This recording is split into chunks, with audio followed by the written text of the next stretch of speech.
7h22, bonjour Bastien Lachaud, bienvenue. Vous êtes élu LFI de Seine-Saint-Denis, membre de la Commission de la Défense nationale et des Forces armées. Hier, Emmanuel Macron a réaffirmé sa fermeté face à Vladimir Poutine et maintenu volontairement l'ambiguïté stratégique, c'est-à-dire le silence. Vous l'avez trouvé comment, le président de la République, de ce point de vue-là?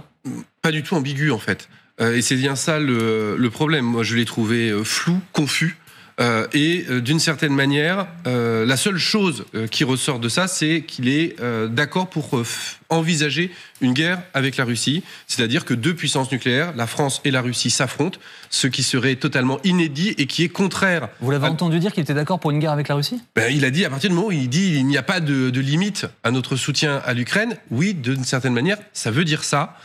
Et c'est très inquiétant. C'était tellement flou qu'il a lui-même eu le besoin de refaire un tweet après pour réexpliquer sa pensée. Donc on en est à la 3e, 4e explication de la pensée présidentielle. On n'est plus dans la pensée complexe, là, on est dans le flou et absolument pas une ambiguïté stratégique. Monsieur Lachaud, lorsque le président de la République dit « si Poutine l'emporte en Ukraine, il ne s'arrêtera pas là », il n'est pas le seul à le dire. Est-ce que c'est un raisonnement que vous partagez ? On ne peut pas le dire aujourd'hui avec certitude, parce que c'est justement toute la complexité des choses. Les pays frontaliers avec l'Ukraine sont des pays membres de l'OTAN.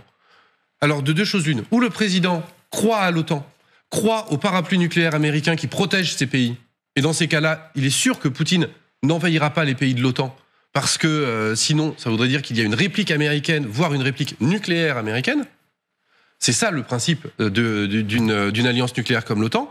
Soit il dit que l'OTAN, en fait, ça ne fonctionne pas, et que Poutine pourra quand même envahir.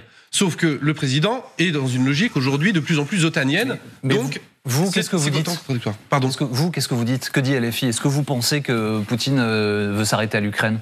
Je ne suis pas dans la tête de Vladimir Poutine. Aujourd'hui, ce que nous devons faire surtout, c'est éviter l'escalade.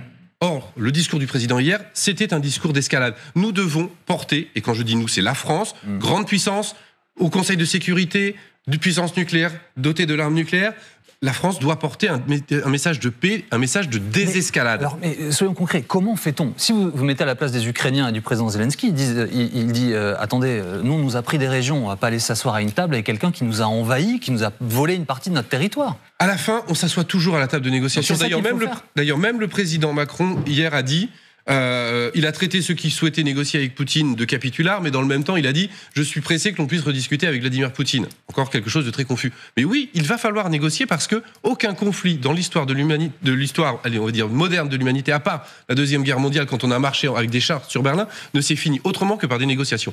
Donc il faut négocier. Quitte à ce que l'Ukraine laisse le Donbass, laisse la Crimée ? Écoutez, ce que le président Macron a dit aux chefs de parti quand il les a reçus, c'est que le président Zelensky lui-même lui avait dit qu'il était potentiellement prêt à un référendum sur de la population de ces provinces. Donc, ce qu'il faut aujourd'hui, c'est créer le cadre dans lequel la négociation est possible. Par exemple, il y a un cadre qui existe, c'est l'Organisation pour la sécurité et la coopération en Europe, l'OSCE, qui rallie les Américains, les Canadiens jusqu'aux Russes, avec tous les pays européens. Nous pourrions avoir une conférence sur les frontières à l'intérieur de cette organisation, parce qu'il n'y a pas que en Ukraine qu'il y a des conflits frontaliers qui menacent la paix en Europe. Vous niez pas que Vladimir Poutine avait lancé ses troupes sur Kiev initialement. Il voulait prendre Kiev, il voulait prendre toute l'Ukraine. Est-ce que l'on peut négocier avec un homme qui a tenté une forme de blitzkrieg sur un pays entier ? On est obligé de négocier parce que de toute manière, Vladimir Poutine a l'arme nucléaire et donc aucune armée ne marchera en tank jusqu'à Moscou pour abattre le régime de Vladimir Poutine. Ce n'est pas possible. Donc il va falloir négocier. Et nous avons été parmi les premiers à condamner l'invasion russe de l'Ukraine. Donc évidemment que ce qu'a fait Poutine est scandaleux. Évidemment que ce qu'a fait Poutine est contraire au droit international. Et donc aujourd'hui, ce que doit faire la France, c'est le respect du droit international partout, tout le temps. Est-ce que vous comprenez la position allemande réaffirmée ces dernières heures de ne pas livrer de missiles Taurus ? Bien sûr que je comprends la position allemande. Il n'est pas possible que des armes occidentales frappent le territoire russe, parce que cela serait porter le conflit sur le territoire d'une puissance nucléaire, ce serait irresponsable, c'est-à-dire que les puissances européennes ne peuvent pas livrer d'armes, ne doivent pas livrer d'armes, ou à minimum avoir la certitude que les Ukrainiens n'utiliseront pas ces armes pour frapper le territoire russe. Un dernier mot, comment est-ce que vous qualifiez les élections russes qui débutent aujourd'hui ? Vladimir Poutine a dit que c'était un modèle de démocratie. C'est une plaisanterie.